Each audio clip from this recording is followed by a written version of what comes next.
Will Obamacare really help anyone at election time? Among Republicans, there is growing concern that they are betting too much on Obamacare in the midterms. And as for 2016, former Secretary of State Hillary Clinton is already hedging her bets. The possible presidential candidate defending Obamacare, but saying she's open to evidence-based changes. We're back with Karl Rove. Karl, to what extent is Obamacare going to be the strategy of both parties going into the midterms?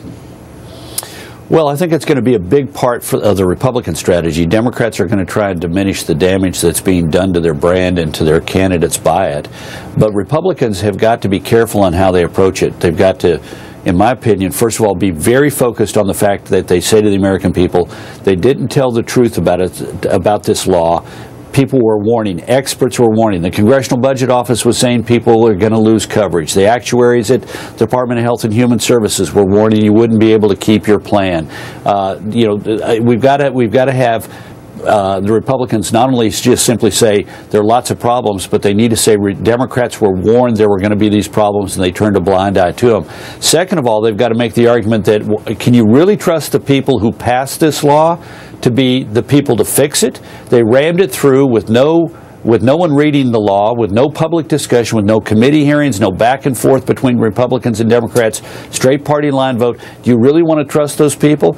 And third, the Republicans have got to describe what they're for. They can't just simply be against Obamacare. They've got to describe what they're for, which is why what Senators Coburn, Burr, and Hatch did a couple of days ago in laying out a comprehensive package was so important. People have got to be, as Republican candidates, explain what it is they're for. And finally, they've got to put this in a bigger frame. It's not just Obamacare. It is the fact that the Democrats who voted it through have turned into loyal, incredibly too loyal, to President Obama, giving him their votes on each and everything he's asked for. The stimulus that didn't work, all the spending that's left us with these huge deficits, the Affordable Care Act, Obamacare, which is now causing real disruptions for American families and American businesses. So they got to put it in a bigger frame, which is, you know what, I'll vote with President Obama and work with him when I think he's right, and I'll work against him when I think he's wrong. But my Democrat opponent, particularly the Democrat incumbent, did nothing but get along and go along with whatever President Obama wanted.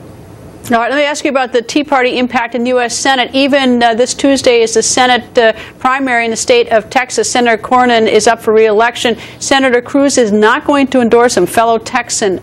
What's the Tea Party impact, and what's the big picture that Senator Ted Cruz won't endorse his colleague?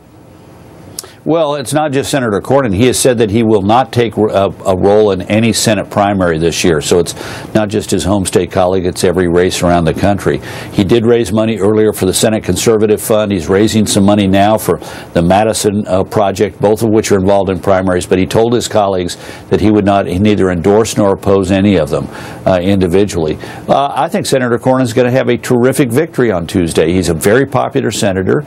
He was voted the second. He was ranked the second most conservative member of the Senate last year by the National Journal. The year before, he'd been the most conservative. Somehow or another, he let Senator Reich of Idaho get slightly to his right. He's seen as a strong leader. He's got a great reputation in Texas. And I think that Representative Stockman, who's got a very checkered career, and a third candidate are not going to be significant threats to Senator Cornyn, in part because he's taken nothing for granted. He's worked very hard. But it certainly does. There's sort of like a wedge in this unity within the party when you see this. No or yes? Well, I think people would be more comfortable if Senator Cruz took the attitude that, you know, I'm going to support my colleagues, but that's his decision, and it was his decision to raise money for these outside groups that are attacking some of his colleagues. He eventually stepped back from that, at least from the Senate Conservative Fund.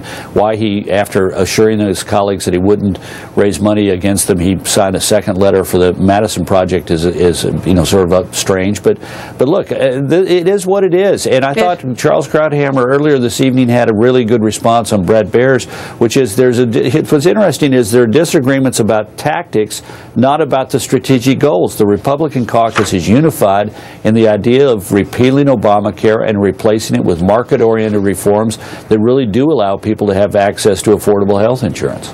Karl, thank you. Nice to see you. Great to see you, Greta.